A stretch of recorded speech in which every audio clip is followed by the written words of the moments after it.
दोस्तों, अगर रास्ता खूबसूरत हो तो पता कीजिए किस मंजिल की तरफ जाता है, और अगर मंजिल खूबसूरत हो तो रास्ते की परवाह मत कीजिए। आज मैं आपके साथ स्टोरी जो लेके आया हूं वो है एक यंग और एक ओल्ड मंक की, एक नौजवान साधु और एक बूढ़े साधु की। नाउ जो ये बूढ़े साधु थे ये बहुत ही पहुंचे हुए थे और लोग इनकी काफ़ी रिस्पेक्ट करते थे, बहुत ही महान पर्सनालिटी के ये व्यक्ति थे।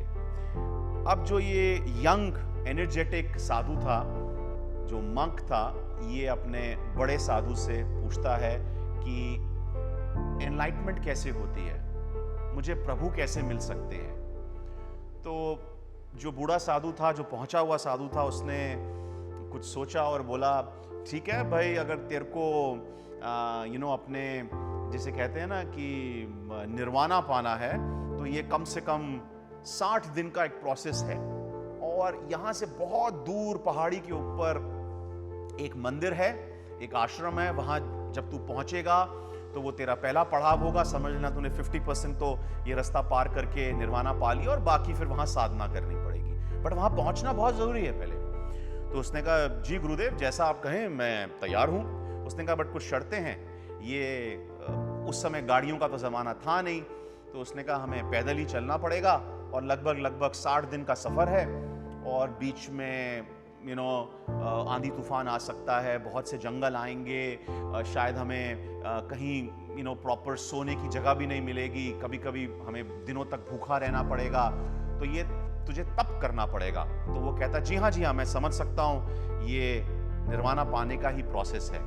उसने कहा, दूसरी शर्त ये है कि अगर रास्ते में हमें कोई भी इंसान मिलता है, चाहे वो आदमी है या औरत है, हम उससे कोई बात नहीं करेंगे, हम किसी इंसान को छू नहीं सकते हैं। ये दूसरी इसकी शर्त है। तो अगर तू तैयार है, अगर तू संयम रख सकता है 60 दिन के लिए, और ये जो पथ है जो पहाड़ी तक पहुंचने का, ये बहुत ही पथरीला भी है, तो तैयार है?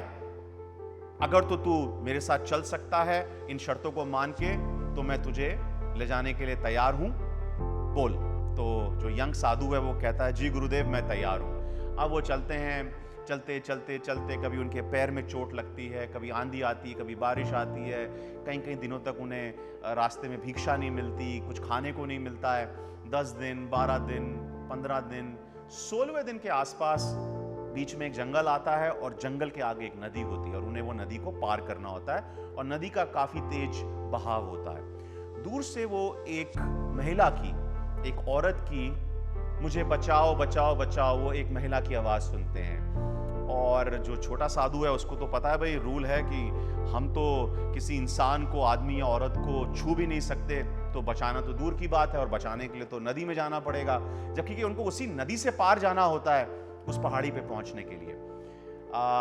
तो ये जो छोटे साधु हैं ये तो हिलते नहीं हैं, ये तो वहीं अपनी साधना में बैठे होते हैं। अब जो बड़े साधु हैं वो जब देखते हैं कि एक महिला, एक इंसान डूब रहा है, वो भागते हैं, उस महिला को बचाते हैं। इनफैक्ट उसके शरीर में पानी भर जाता है, वो उसको अपनी गोदी में उठाते हैं और नदी के पार ले जाते हैं और उसको पूछते हैं, बहन आप ठीक हो, आप सब ठीक हो? उसकी जान में जान आती है, वो उनका थैंक यू करती है और वहाँ से चली जाती है। ये सब कुछ जो घटनाक्रम चल रहा होता है, वो जो यंग साधु है वो देख रहा होता है। वो भी आता है, वो भी नदी पार करता है, बट अंदर से उसको बहुत गुस्सा होता है कि यार ये जो बड़ा साधु है, इसने तो खुद ही अपना प्रिंसिपल, अपना रूल तोड़ दिया, और मुझे बोल रहा था कि ऐसा कर नहीं सकते, और खुद तो इसने प्रिंसिपल तोड़ दिया। अब जब वो चलते हैं तो रास्ता तो पार करना ही था, तो 16वां दिन, 17वां दिन करते करते 55 दिन पूरे हो जाते हैं। तो 56 डे साधु जो है, जो बड़े साधु हैं, वो कहते हैं, देखो बेटा, बस 4 दिन का और रास्ता करीब करीब बचा है, वहां पहुंचते ही 50% तो आपको निर्वाणा मिल जाएगा।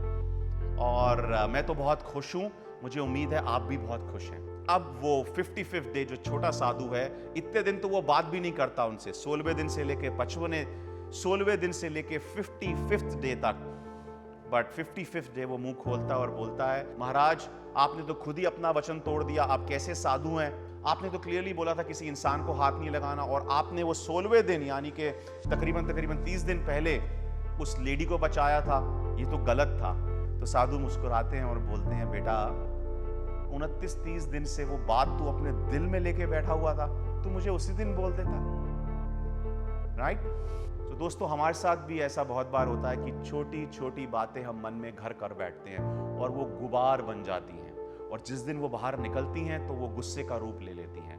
तो दोस्तों, अगर किसी के प्रति आपको कुछ कहना है, किसी के प्रति कोई ऐसी फीलिंग्स हैं जिसकी वजह से आप अनकंफर्टेबल हैं, मेरी राय है आज बोल दें। फोन उठाएं, मैसेज करें और बोल दें। ऑफ कोर्स मेरा मतलब ये नहीं है कि हम उसको अपशब्द बोलें, बट जो आपकी फीलिंग है वो शख्स को आज बता दें। और अगर ऐसा आपने किया है या आप करने वाले हैं तो कमेंट सेक्शन में मुझे लिख के जरूर बताइएगा। Thanks for watching this video.